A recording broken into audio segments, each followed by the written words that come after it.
Kong. The world needs him. She's the only one he'll communicate with.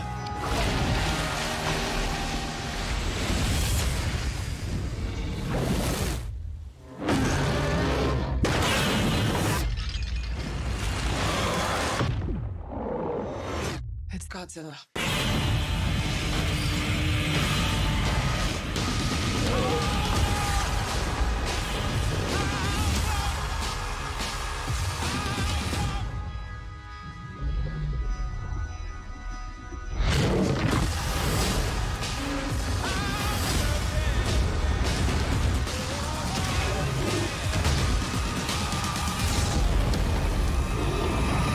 Godzilla vs. Kong.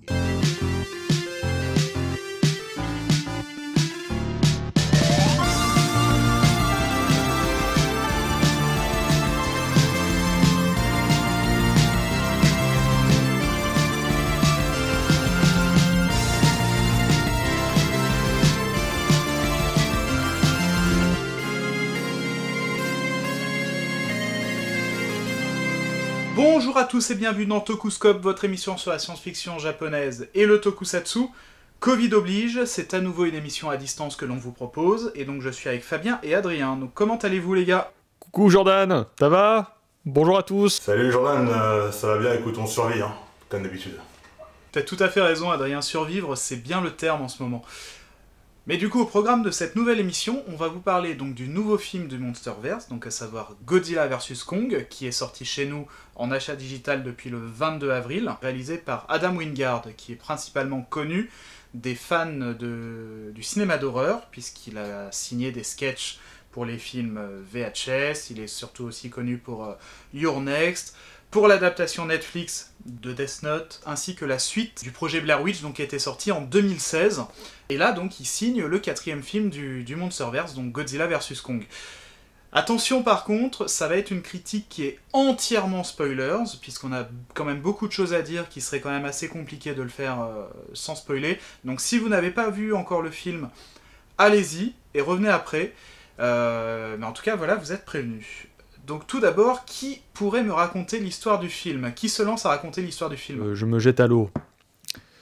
Donc il s'agit du 4e film du Monsterverse, hein, qui donc a été établi par le Godzilla de 2014 de Gareth Edwards, mais on va dire établi dans les faits avec le Kong Skull Island de Jordan Vogt-Roberts et ensuite le Godzilla King of the Monsters de Michael Dougherty.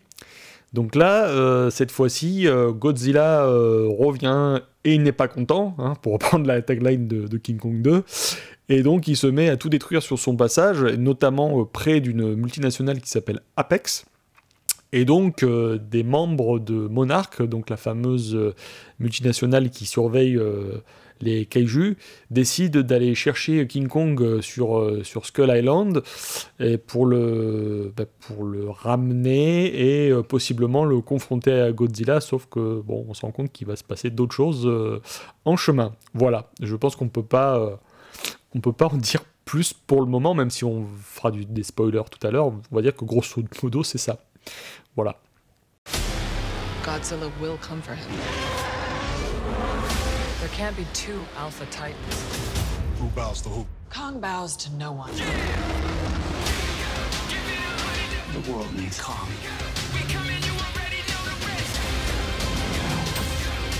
There is something provoking me into war.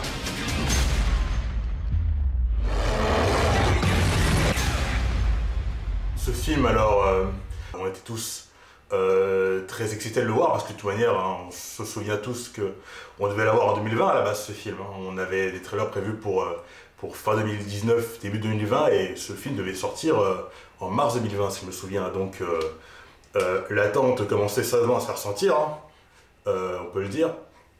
Quand les trailers sont sortis pour HBO Max, on était relativement mitigés, mais on s'est dit, bon, voilà, sortez-le, on veut voir ça, de toute manière, ça peut pas être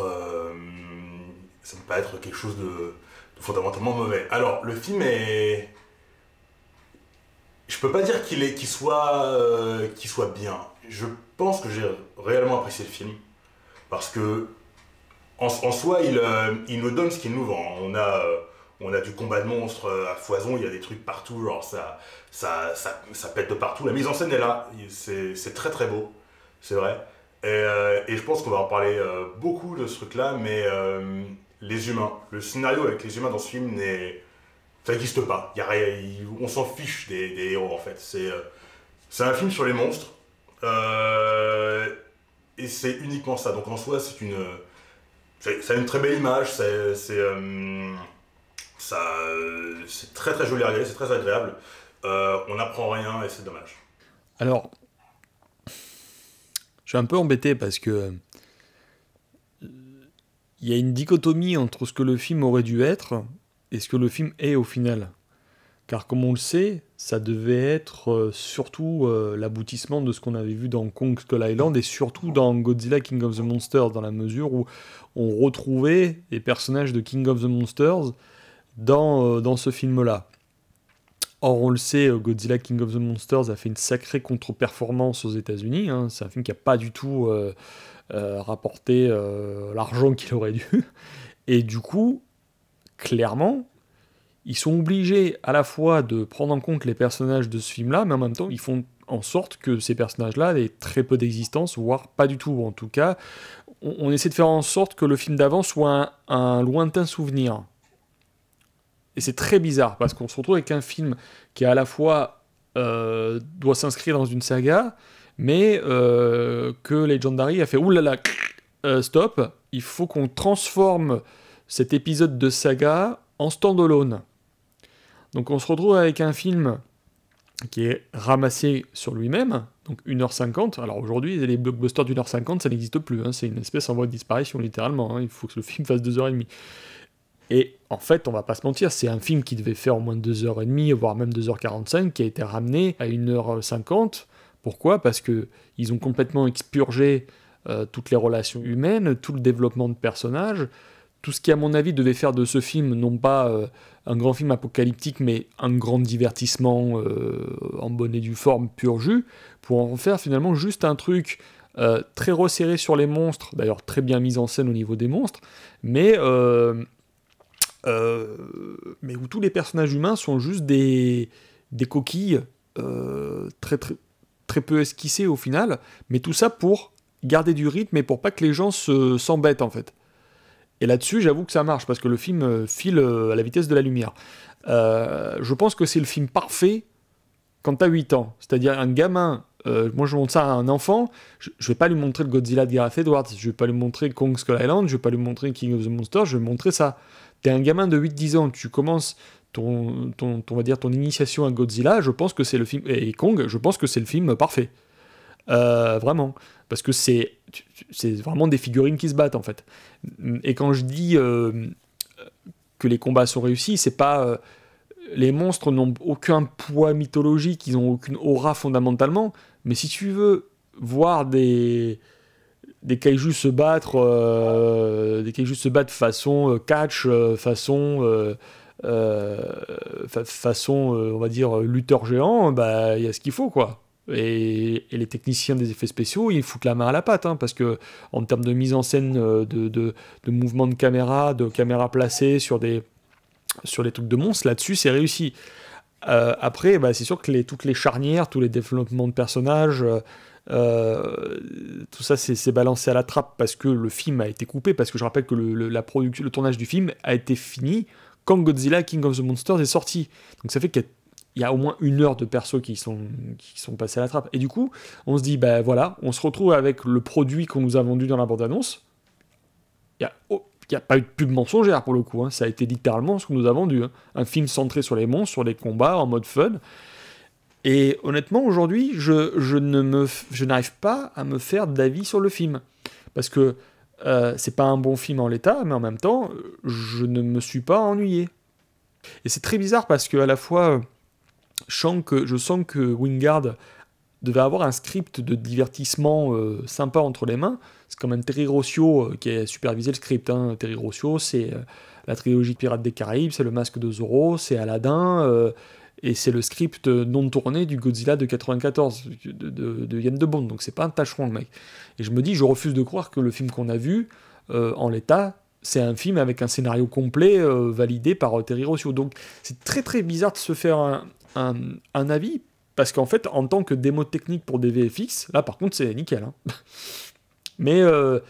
Mais en fait, on a l'impression que ça suit la voie des films de l'ère Showa, des films Toho, c'est-à-dire qu'on commence avec un film sérieux, et ensuite petit à petit, on va vers une espèce de variation comique, un peu pantalonnade des monstres, quoi. Et c'est bizarre parce qu'on a l'impression qu'ils ont voulu faire un grand divertissement américain, mais que finalement, en réduisant le film à 1h50, ils ont voulu faire du Jun Fukuda des années 70. Très très bizarre. Très très bizarre comme expérience, mais pas ennuyeuse pour un sou, ouais. C'est très très déconcertant en fait. En fait, t'as exactement résumé mon avis sur le film, parce que moi j'en suis ressorti frustré de ce film. Frustré parce que déjà le film est ultra court, il fait qu'1h53, mais à l'inverse, t'as l'impression qu'il passe extrêmement vite, puisqu'en fait t'as des séquences qui s'enchaînent les unes après les autres, sans queue ni tête. Et à l'inverse, le film est ultra joli à regarder, à l'indifférence de Godzilla 2, où là t'avais les effets de fumée, les effets de brouillard, les effets de pluie, qui rendaient extrêmement illisibles les séquences d'action. Là, toutes les séquences d'action sont magnifiques, et c'est ça le gros problème du film. Mais je suis tout à fait d'accord avec toi. Moi, je pense que suite aux contre-performances de Godzilla 2, ils ont dû sabrer au maximum, et je pense qu'ils nous ont fait, alors peut-être de manière plus soft, mais je pense qu'ils nous ont fait un petit coup à la Justice League. Tout le développement a été sacrifié sur l'autel du rythme, parce que quand tu peux pas développer, bah, il te reste que le rythme, en fait, que le allez, on y va. Et c'est la première fois dans ce Monsterverse, finalement, que l'échec d'un film impacte sur la post-production du suivant, en fait. Parce que ça s'est jamais fait, en fait. Puisque les 3 réalisateurs d'avant, qui étaient plus ou moins libres, on va dire, enfin, plus ou moins, même, bon, voilà, ils ont fait ça avec des cahiers des charges quand même assez compliqués.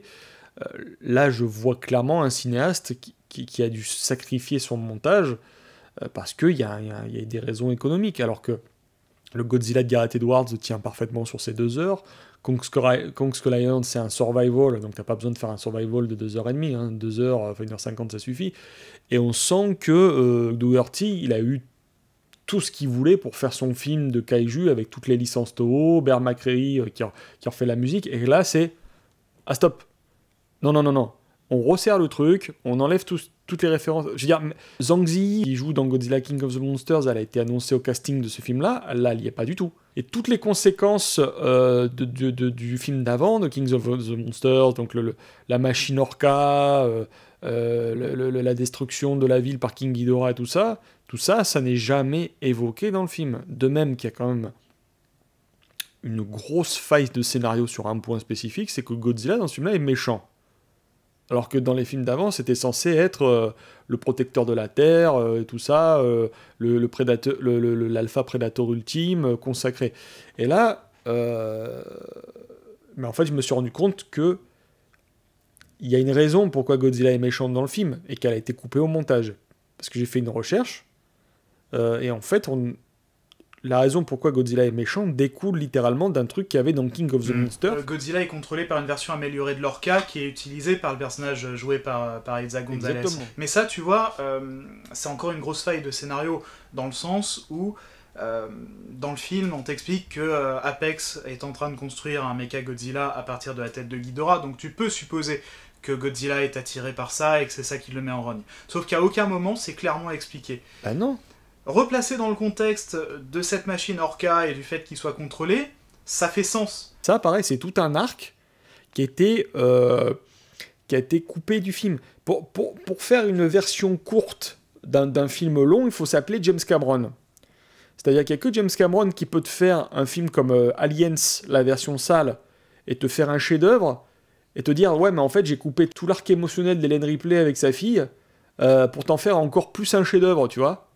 Or là, c'est pas le cas. On sent que les personnages ont tellement rien à défendre comme ça en apparence qu'on se retrouve littéralement avec des coquilles vides. Pourquoi ? Parce qu'on a beaucoup de persos, quoi. On a les persos de la Team Kong et on a les persos de la Team Godzilla. Donc du coup, ça fait beaucoup de présence humaine, beaucoup de corps à l'écran, mais finalement, pas de développement parce que tout ça a été saccagé. De même qu'on a un personnage qui s'appelle Ren Serizawa dans le film. C'est pas n'importe qui, ce perso. Or... la fonction symbolique qu'il est censé remplir dans le film, et surtout l'arc narratif qu'il devait occuper, donc à savoir le fils de Serizawa des 2 films d'avant, qui veut se venger de la mort de son père, tout ça, ça a été sabré aussi, ça a été coupé. C'est ce fameux assistant réalisateur, dont j'ai oublié le nom, enfin assistant de production, qui a dit ça a été coupé. Le statut, il était clairement défini dans le scénario, sauf que ça a été coupé dans le film, et ça n'a juste plus aucun sens, en fait. Voilà, c'est tout, c'est tout simplement ça. De même que apparemment toute l'intrigue d'Alexander Skarsgård a été coupée, parce qu'apparemment sa femme est morte pendant une expédition sur Skull Island, donc ça explique l'état dans lequel il est au début du film. Et il y avait plus de scènes avec le directeur de Apex aussi, donc Walter Simmons, expliquer pourquoi justement le mec était un peu célébré, pourquoi il devenait vertueux, parce que justement il allait trouver la clé pour se débarrasser de Godzilla et tout ça. Donc il y a tout un truc, toutes les couches de scénario qui pouvaient rendre ces personnages intéressants, ça a été coupé. Après, bien sûr, ça excuse pas certains persos qui sont problématiques, hein. Je trouve le mec là, le podcasteur théoriste du complot, ça c'est un personnage un peu bizarre, mais ça encore une fois c'est presque un perso que tu pouvais voir dans Godzilla vs Gigan ou Godzilla vs Mechagodzilla de 74, quoi. C'est les mecs qui ont des professions improbables, qui savent tout sur les kaiju mais que le gouvernement ne sait pas, quoi, tu vois. C'est vrai que dans ce film, Godzilla il a une place excessivement étrange, ne serait-ce que on va un peu dans le spoil, hein, mais encore une fois dans le générique au début, qui est encore une fois le même style de générique qu'on a dans toute la saga, hein. Dans ce générique, on nous montre que Godzilla a en l'occurrence buté tous les titans de l'univers. Quand il montre tous les monstres qui sont barrés, on montre qu'il a buté Rodan. Pourquoi il a buté Rodan? Effectivement, s'il y avait cette histoire de contrôle de Godzilla avec Lorca, oui, bien sûr. Mais le faire que Godzilla est vilain uniquement parce qu'ils sont en train de fabriquer Mechagodzilla et que ça lui envoie un signal qui le dérange, c'est pas suffisant pour qu'il tue ses alliés, en fait. Tu sens qu'en fait il y a une genre d'annulation de l'univers, il y a un genre de soft reboot qui se fait, tu vois. Et c'est frustrant, quoi, parce que outre les autres monstres qu'on connaissait pas, la Behemoth et Scylla et tous ces trucs-là, Rodan, c'est quand même un monstre emblématique, t'as envie de le revoir, Rodan. Enfin, même s'il sert pas à grand-chose dans King of the Monsters, t'as envie de le revoir. Dans tous les cas, tuer Rodan, et le dire dans une scène de générique, c'est stupide. Pour un monstre aussi emblématique que ça, c'est stupide. Engaging uplink. Pilot engaged.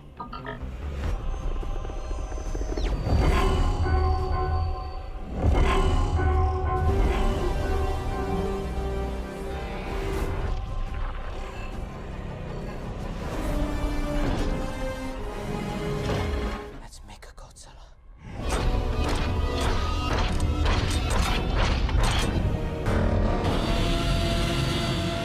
Le fait d'utiliser la tête de King Ghidorah pour faire Mechagodzilla, c'est pas une idée stupide.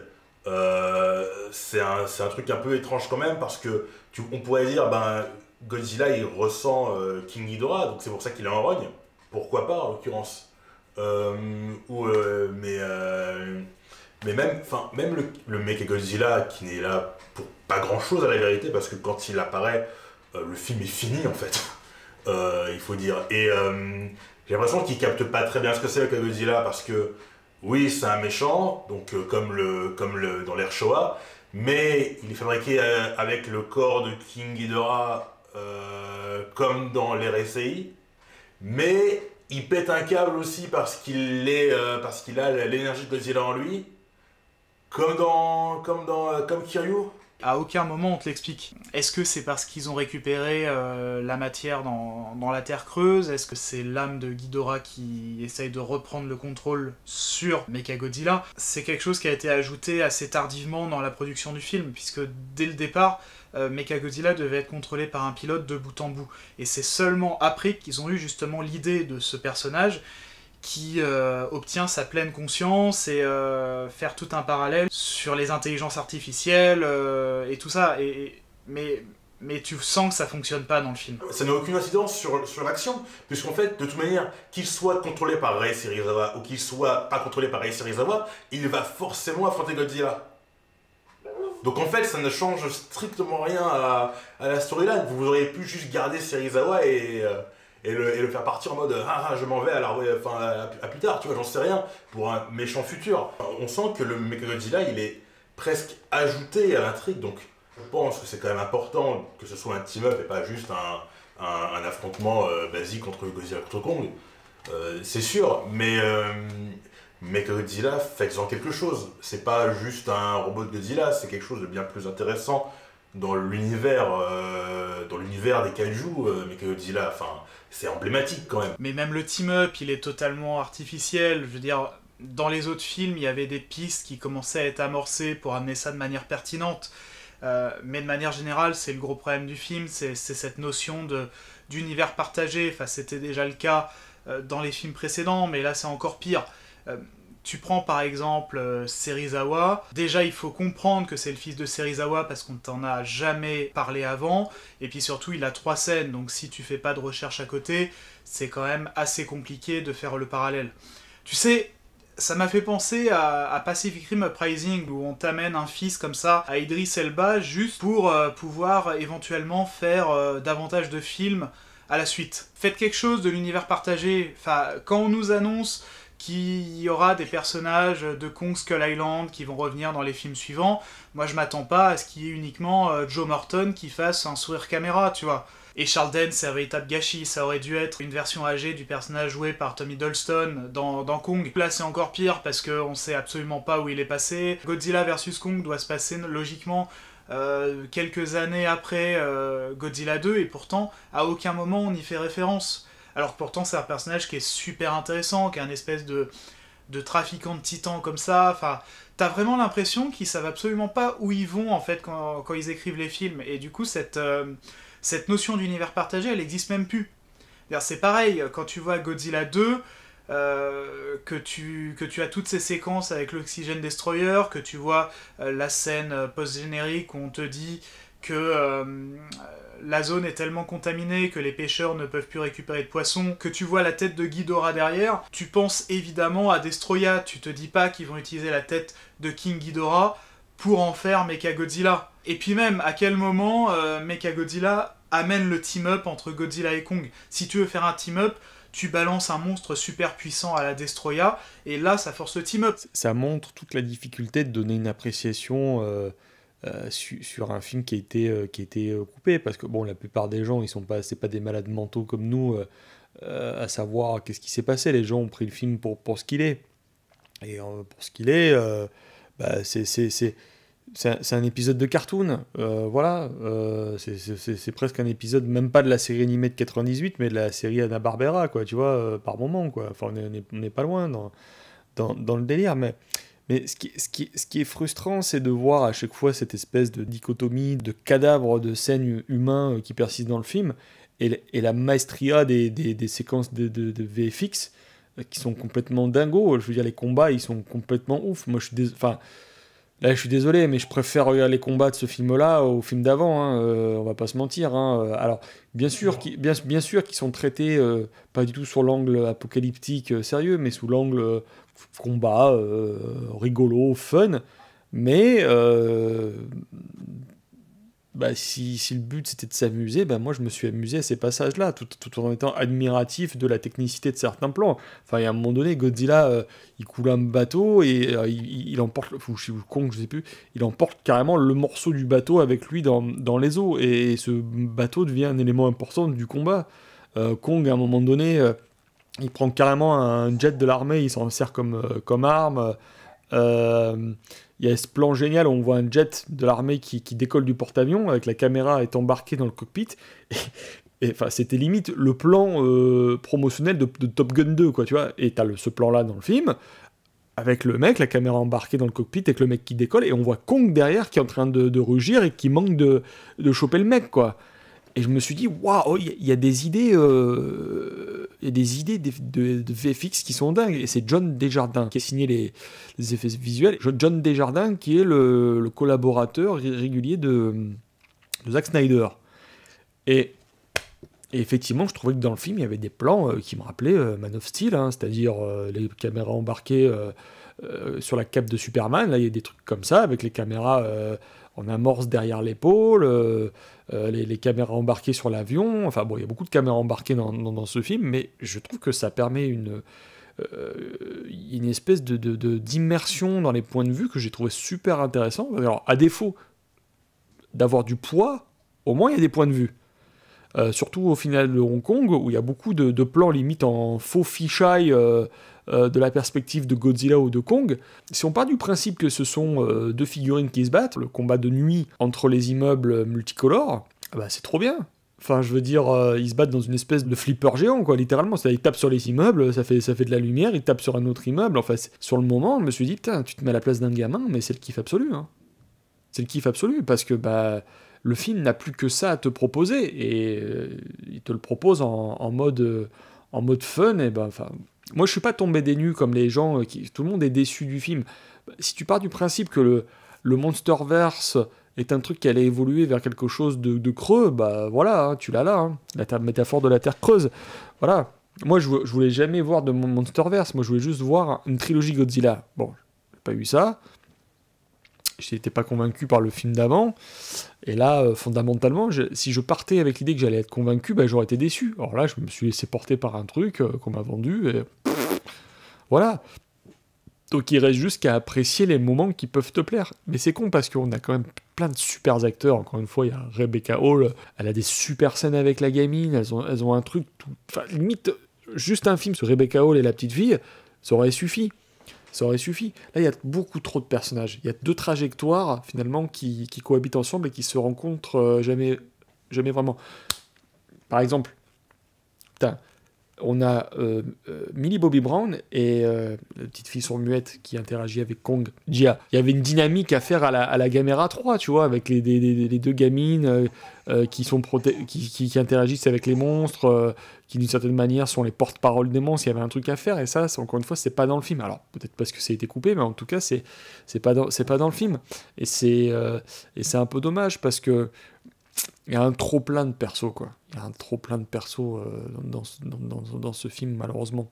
Alors que sur les films d'avant, on était concentré à chaque fois sur des groupes de personnages bien spécifiques et on les suivait. Là, il y a une cohabitation. Mais en même temps, je vais pas refaire le monde. Hein.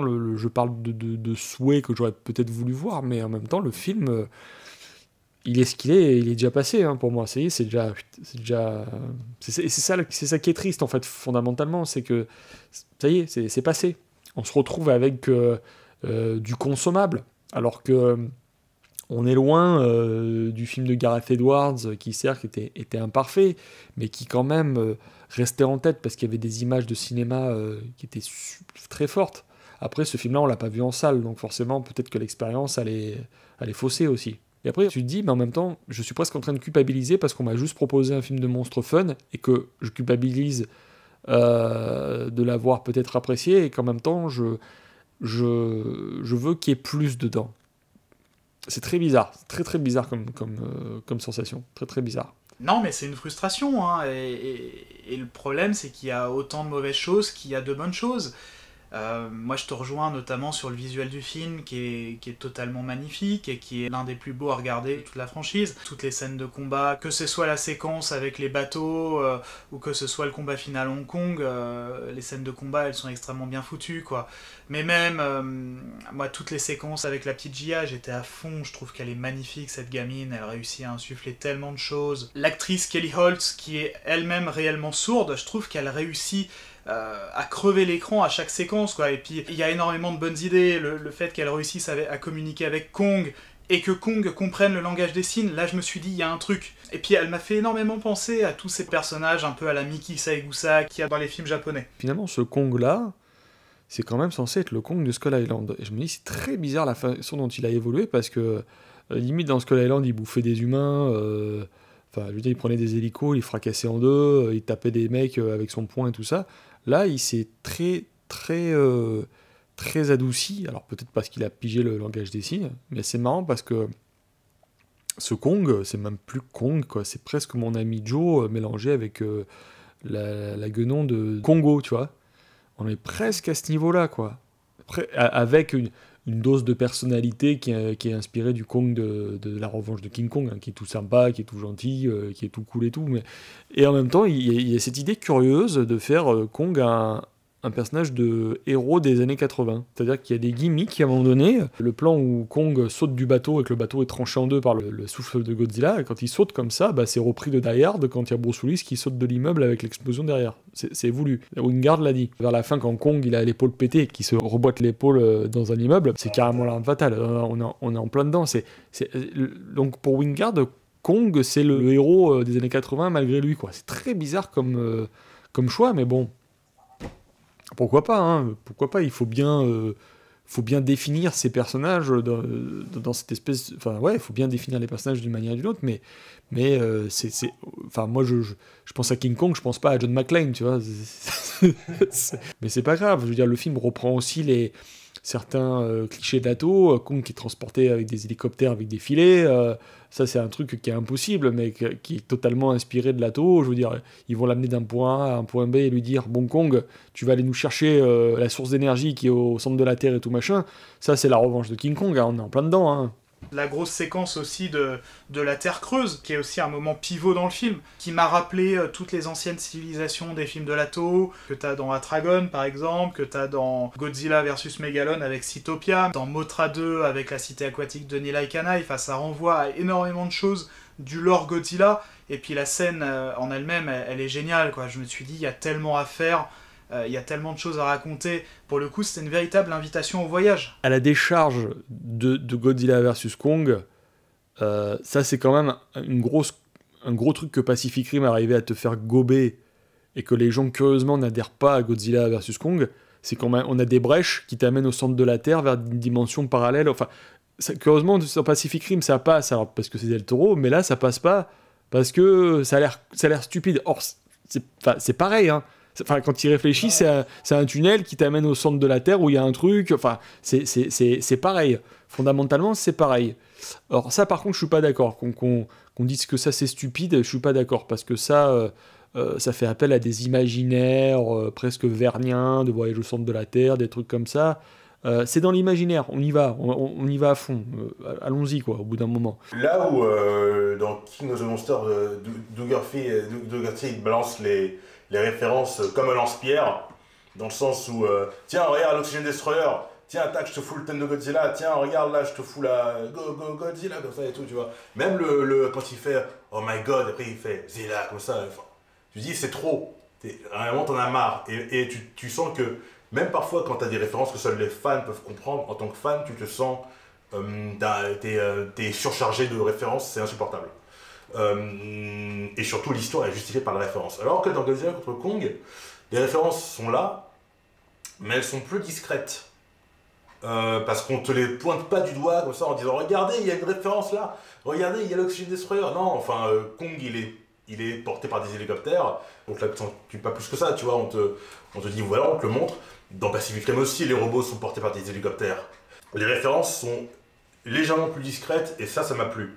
Parce que je me suis dit, oui, je reconnais, mais c'est pas forcé. Je suis d'accord avec toi, Adrien, c'est que je suis content qu'il ne nous fasse pas le coup de la référence incessante. La seule référence que j'ai percutée, c'est aller quand il chope le truc et qu'il le fout dans la gueule de Godzilla, mais ça, c'est un truc qui dure 2 secondes et qui est vraiment un petit truc. Même Junkie XL, il se dit pas je vais faire une musique qui ressemble trop à Godzilla. Ça peut être soit frustrant ou soit génial selon la sensibilité du spectateur. Je suis très content que Junkie XL ait fait ce thème parce que Jordan justement on en parlait l'autre jour et tu me disais bizarrement en fait le thème de Godzilla, même si c'est pas le même, c'est comme si en fait Junkie XL avait pensé à un thème pour Godzilla si en effet Godzilla était méchant. Et en fait c'est ça, c'est un genre de thème un peu dark de Godzilla qui fait que ouais, quand il arrive, c'est le bad guy quoi. Et ça reste un thème de Kaiju les gars, hein. On fera pas croire le contraire, hein. C'est le tan, enfin tu l'as quoi, hein. La sonorité elle est là. On dirait une version dark et maléfique en fait du thème original. Là où tout ce qui a trait à Kong est beaucoup plus optimiste, beaucoup plus lumineux, beaucoup plus même porté vers l'espoir, là, pour le coup, t'as vraiment quelque chose de menaçant et de pesant, t'as vraiment un thème de bad guy pour le coup, alors qu'encore une fois, dans le film, on t'explique pas réellement pourquoi Godzilla est méchant, alors que, en fait, c'est marrant parce qu'il y a un tel décalage entre la musique et le produit fini. T'as vraiment l'impression que dans la musique, il y a toutes les intentions de réal de base, mais que compte tenu du montage final, ça fait plus sens. C'est là où je me pose la question de savoir si Tom Ockelborg, Junkie XL, a rejoint la prod une fois que le film était monté, donc la version actuelle, une fois que le film était monté, ou alors s'il avait rejoint le projet avant, parce qu'effectivement... tu vois le film, on te dit, bah voilà, d'emblée, Godzilla c'est un méchant, bon, bah tu vas épouser cette logique-là. Ou alors, est-ce qu'il a... Tu vois, c'est... Ouais, je me suis fait la réflexion aussi. C'est vrai que c'est des musiques qui sont assez dark, alors que le personnage était pas du tout était dans un côté majestueux, mais pas forcément dark dans le film d'avant, tu vois. En fait, il a été annoncé au mois de juin 2020, mais il avait déjà commencé à travailler sur le film bien avant l'annonce officielle, puisqu'en plus il y avait déjà des rumeurs qui disaient qu'il travaillait sur le film. Et d'ailleurs, pour la petite anecdote, il y avait d'autres rumeurs aussi qui l'annonçaient déjà sur Godzilla 2. Ouais, donc il a forcément fait son score avant celui de Justice League.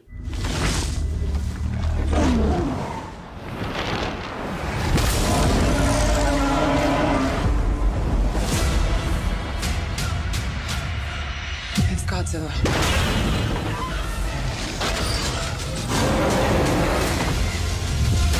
We need Kong. This won't end until one of them submits. Here we go.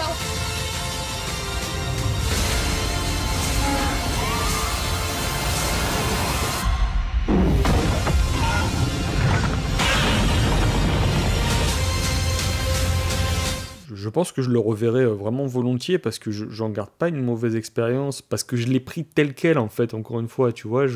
Alors peut-être parce qu'il y a le côté Covid qui nous conditionne et qu'on a envie de s'amuser un peu, qu'on a envie de rigoler.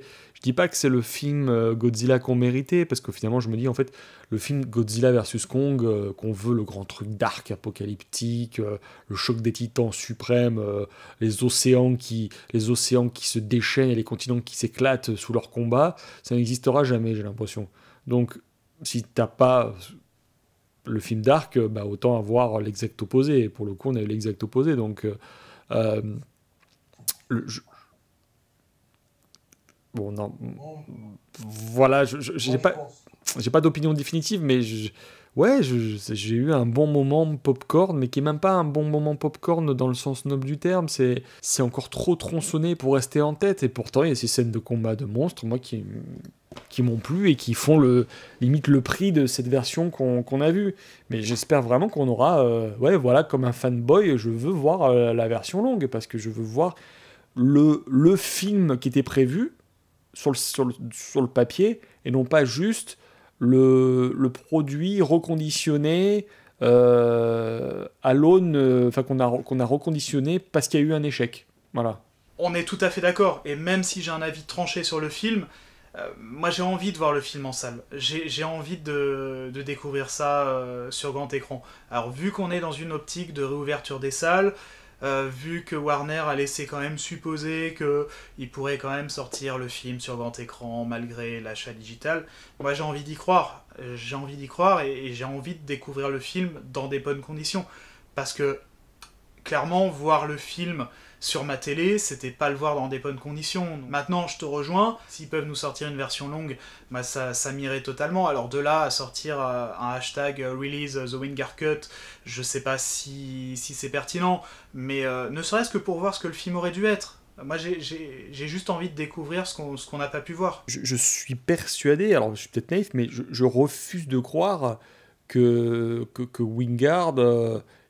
et pu se dire, bah voilà, le film que je sors, c'est le truc que je voulais faire avec le scénario que j'ai vu à la base. En tant que réalisateur, t'es quand même un minimum attaché à ce que tu fais, tu vois. Donc même s'il avait voulu un ton plus film d'aventure, plus film familial, ce que je peux comprendre jusqu'à un certain degré pour ces personnages-là. Je ne peux pas croire que cette version-là, la version qu'on ait vue, c'est une version que c'était le film qu'il avait en tête. J'en refuse de croire ça, c'est pas possible. C'est impossible. Alors, peut-être que maintenant, ça demande aux scénaristes de réécrire des films de 2 heures qui sont faits pour être tournés pour donner des films de 2 heures, tu vois. Et il faut que les studios arrêtent d'écrire des scripts qui sont faits pour des films de 3h30 et qui ensuite sont rabotés au montage. Il faut arrêter ce délire-là aussi. Parce que ça toujours, hein. Bah oui, enfin, faut arrêter. Après, les mecs, ils s'étonnent que les films fonctionnent pas. Mais même encore aujourd'hui, je comprends pas comment Godzilla King of the Monsters a pu se planter. Je veux dire, moi, j'aime pas le film, mais c'est un film qui a tous les éléments, normalement, pour encore plus marcher que le film de Gareth Edwards à l'époque, quoi. C'est un truc que je pige toujours pas. Peut-être que ça va donner des envies à Hollywood maintenant de refaire des blockbusters d'1h45 qui vont vite, rapide. Je sais pas. Enfin, vous voyez, on n'arrive pas forcément à donner un point final à cette discussion parce qu'on a l'impression que c'est que l'amorce du truc. Que c'est même pas une vision définitive qu'on a du film, parce que moi demain on me dit on fait un marathon cinéma avec les 4 Monsterverse, moi j'y vais, hein, comme toi Jordan, hein, on y va quoi, hein, même revoir King of the Monster que j'aime pas, je me le refais quoi. Et on a été privé de cette expérience de cinéma fun déjà, et les gens n'en retiennent que le négatif, et c'est dommage. Je trouve ça un peu dommage d'un côté, ce qui ne retire pas au film toutes ses qualités et tous ses défauts. En l'état. Moi, je m'accroche vraiment sur Wingard. Legendary est quand même à chaque fois engagé des réalisateurs différents. C'est pas pour rien. Des réalisateurs différents, des chefs-op différents, des compositeurs différents pour donner une couleur différente à chaque film. Bon, à chaque fois, c'était plus ou moins opportuniste, tu vois. Mais je me dis, on ne termine pas une saga avec un film d'1h50 alors que les films étaient de plus en plus longs et qu'on s'acheminait vers un truc un peu grandiose. Après, effectivement, ils peuvent faire d'autres films Monsterverse sans exploiter les monstres de la taupe, parce qu'à un moment donné, Adrien, tout à l'heure, tu parlais du générique avec Rodan et l'autre qui sont tués hors champ. Je me suis dit, c'est peut-être Legendary qui avait plus envie de dépenser de l'argent dans les copyrights de Rodan et de Mothra et tout ça, parce qu'à un moment donné, ça coûte cher, hein, tous ces monstres à amener sur grand écran. Donc ils se sont dit, peut-être, allez, Godzilla et Mechagodzilla, ça suffit pour les copyrights Toho, et ensuite on met tout sur Kong et les Skullcrawlers, et puis ça suffit. Hein. Alors je sais pas comment ils vont se débrouiller pour continuer sur Godzilla. De toute manière, le studio a dit que... Enfin, le studio et de toute manière, le Wingard et tout ça, ils ont dit, tant qu'il y a le public, on en refera. Donc, et le film a quand même bien marché, faut dire. Donc il n'y a pas de raison qu'ils en fassent pas d'autres, mais dans ce cas-là il n'y a pas aussi de raison qu'ils en fassent de mauvais, donc il faut se focus un petit peu sur le côté un peu fantasy de l'univers là, et il faut nous faire un retour sur la Terre creuse, sur les origines de Kong, sur peut-être la relation qu'il en retient avec Godzilla, j'en sais rien quoi, mais non, il faut creuser, quoi. Et encore, les futurs films, s'ils en font, ça dépendra aussi du renouvellement de contrats entre Legendary et la Toho. Hein. Il faut surtout penser à ça. Il faut aussi penser au fait que Legendary, c'est quand même maintenant une boîte chinoise maintenant. Donc du coup, il faut s'adapter à la fois au marché hollywoodien, mais aussi au marché chinois. Et clairement, je ne suis pas étonné du carton que Godzilla vs Kong a fait en Chine, parce que c'est un film qui est... dans ses couleurs et dans ses délires, et quasiment calibré pour le public chinois. Ce qui est d'autant plus étonnant qu'ils aient coupé Zhang Ziyi quand même, parce que ça aurait pu être un argument promotionnel supplémentaire pour le marché chinois. Mais je pense qu'ils avaient surtout besoin de sortir le film rapidement pour se refaire de l'argent chez Warner, pour renflouer les caisses, parce qu'il y avait besoin aussi. Donc c'est vrai que sacrifier...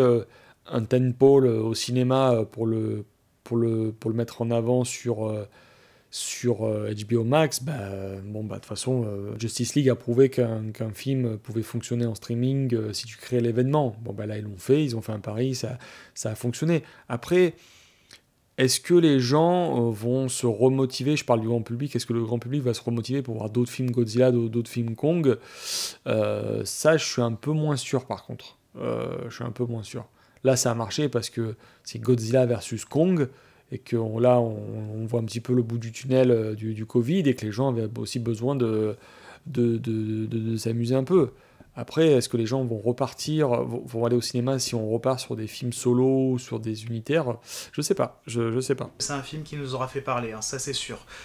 Mais avant de conclure, Adrien, il me semble que tu voulais nous parler d'une série qui passe actuellement sur Netflix. Comme vous savez, avec le confinement, de toute manière, on a peu de choses à faire, et en l'occurrence, je vous conseillerais bien de voir la série Pacific Rim The Black, qui fait donc suite directe à Pacific Rim Uprising, c'est important de le noter. Donc ça se tient dans le même univers, tous les événements ont lieu, donc les événements du premier et les événements du deuxième. C'est animé par Polygon Pictures. On n'avait pas eu beaucoup de bonnes choses à dire avec Polygon Pictures, souvenez-vous, la trilogie Godzilla. Et ben là, c'est pas si mal. Parce que l'univers Pacific Rim est relativement riche, et nous le savons hein, tous. L'animation est pas trop mauvaise pour le coup. On suit vraiment un frère et une sœur qui en fait sont paumés au milieu de l'Australie dans une zone qui s'appelle The Black, où en fait c'est totalement dévasté, il n'y a que des kaijus dans cette zone et des gens qui luttent pour la survie. C'est vraiment un genre de déclin d'humanité, hein. C'est très pessimiste. Et en fait, ils trouvent un Jaeger d'entraînement et ils veulent aller rejoindre Sydney, là où seraient possiblement leurs parents. C'est dans cet épisode de 20-30 minutes, ça se regarde très vite. Cependant, et ça on en parlera peut-être, hein, on a bientôt la sortie de Shin Ultraman, qui est ça, et ça pour le coup, je pense que ça il va falloir en parler. Et surtout, Anno a signé pour Shin Kamen Rider. Et je vois pas bien qui est comme un fou. Et nous le sommes tous parce que écoute, il leur a fait une bonne trilogie de monstres et héros en mode revival. C'est plutôt intéressant comme programme. Bon moi il me reste à découvrir Pacific Rim The Black que je n'ai pas encore vu. Et puis après quand on pourra découvrir Shin Ultraman, on verra ça parce que moi ça me rend extrêmement curieux. Mais en tout cas vous, si vous voyez ou si vous avez vu Godzilla vs Kong, n'hésitez pas à nous donner votre avis parce que je sais que c'est un film qui divise pas mal. Et puis comme d'habitude, prenez soin de vous, surtout en ce moment. Nous, on se quitte en musique du coup avec le thème de Kong. Et puis on se fait la petite phrase habituelle. Donc prenez soin de vous et transmettez-vous.